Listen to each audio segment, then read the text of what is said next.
Louvado seja Deus, louvado seja nosso Senhor Jesus Cristo. Bom dia, boa tarde, boa noite, a depender do horário que você estará vendo esse vídeo. Hoje quero refletir sobre o Evangelho que se encontra lá no Evangelho de São João, capítulo 5, versículos de 1 a 16, que diz o seguinte: Depois disso, houve uma festa dos judeus e Jesus subiu a Jerusalém.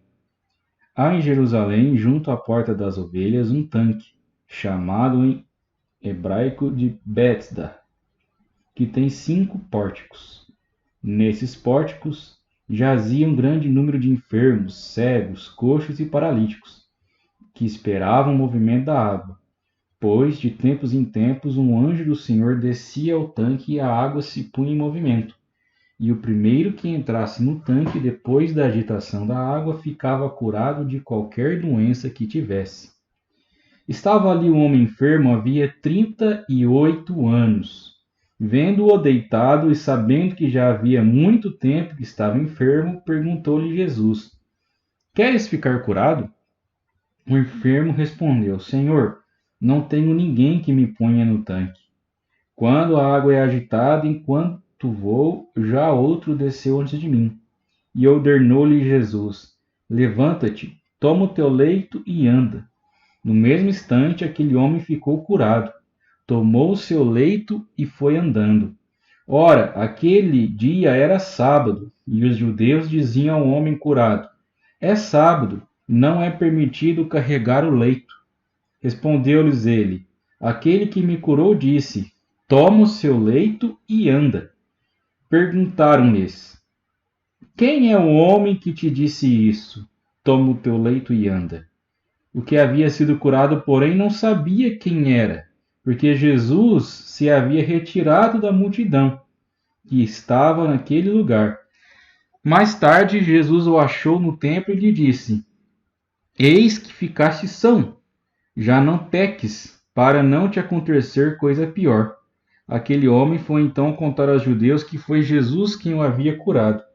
Por esse motivo, os judeus perseguiam Jesus, porque ele fazia milagres no dia de sábado.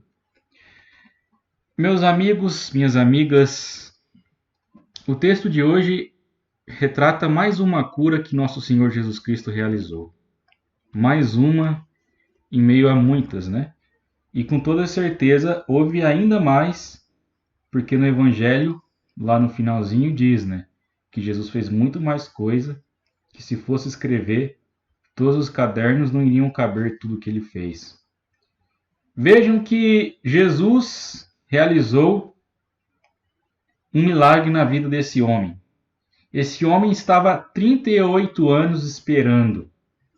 Na Bíblia, esse número é quase uma geração, porque o número 40 na Bíblia simboliza uma geração. Então é como se esse homem tivesse passado praticamente toda a sua vida à espera de um milagre. Uma geração inteira, esperando a chegar a sua vez. E ele não só encontrou a fonte mais pura da água, como encontrou a salvação eterna. Jesus não só curou aquele homem e o fez andar novamente, como salvou ele da condenação e curou, perdoando seus pecados. Aquela água daquele tanque, alguma hora ia deixar de existir, mas a água viva que Cristo derrama, que é o seu próprio Espírito, ela é eterna, é para sempre. Por isso que o homem, embora não tenha conseguido chegar ao tanque, aquele que é muito maior que qualquer água que possa ser produzida nesse mundo, na Terra, aquele que é fonte de água infinita e inesgotável, como o próprio Senhor disse para a samaritana, tocou naquele rapaz, naquele senhor, e o curou. Às vezes, meus amigos, nós temos também doenças, dores, sofrimentos que carregamos por uma vida toda. E às vezes nos falta coragem de nos lançar aos braços do Senhor e querer a cura. Esse Senhor ele quis ser curado, mas ele não conseguia, não tinha força, não tinha ninguém para o ajudar.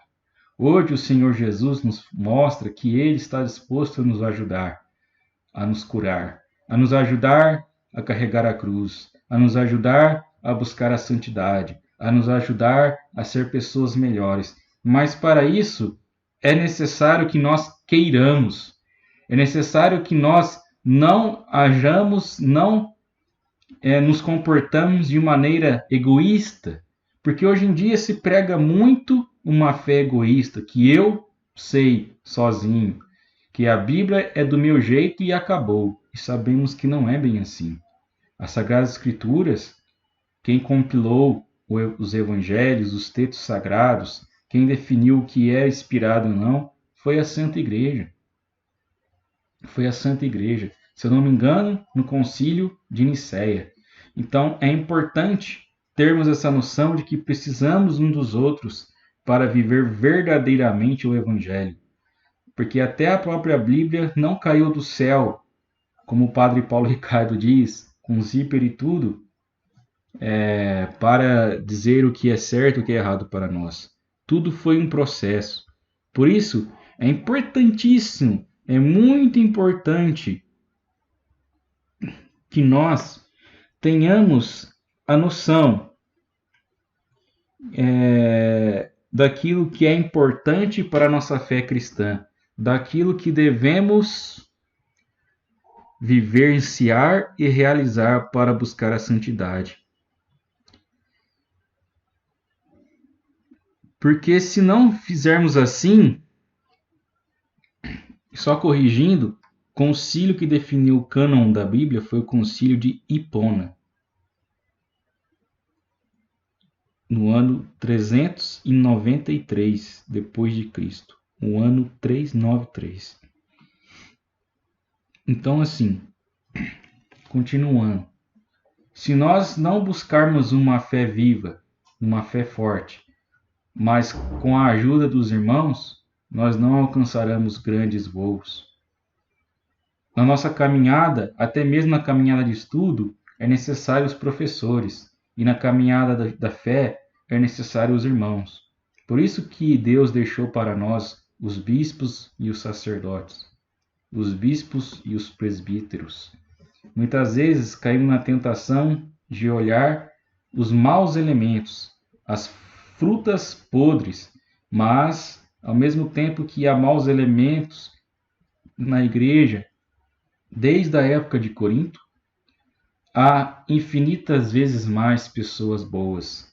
Olhemos para os santos, olhemos para a Virgem Maria e principalmente para o nosso Senhor, que até ele teve ajuda para carregar a cruz. Cirineu o ajudou, Jesus também quer nos ajudar. Que possamos, a exemplo desse paralítico, nos colocar no lugar dele. Ele se sentia sozinho, que nós possamos buscar ajuda para viver a santidade. Meu amigo, hoje é o dia, agora é o dia de você buscar auxílio, de buscar ajuda, de orar a Deus pedindo: me ajude, Senhor. Envie em meu caminho pessoas boas de fé que me auxiliam na caminhada. Sozinhos nós não temos tanta força, mas em comunidade, como irmãos, somos mais fortes. Porque, meus amigos, nos tempos de hoje, muitas vezes somos tentados a ser paralíticos na fé, a sermos paralíticos espiritualmente, ou seja, a não caminhar na fé, a não aprofundar para as águas mais profundas, a agirmos com egoísmo, com materialismo, com individualismo, sendo que Jesus nos convida a fortalecer ainda mais a nossa fé, a nossa crença nele. E de que forma?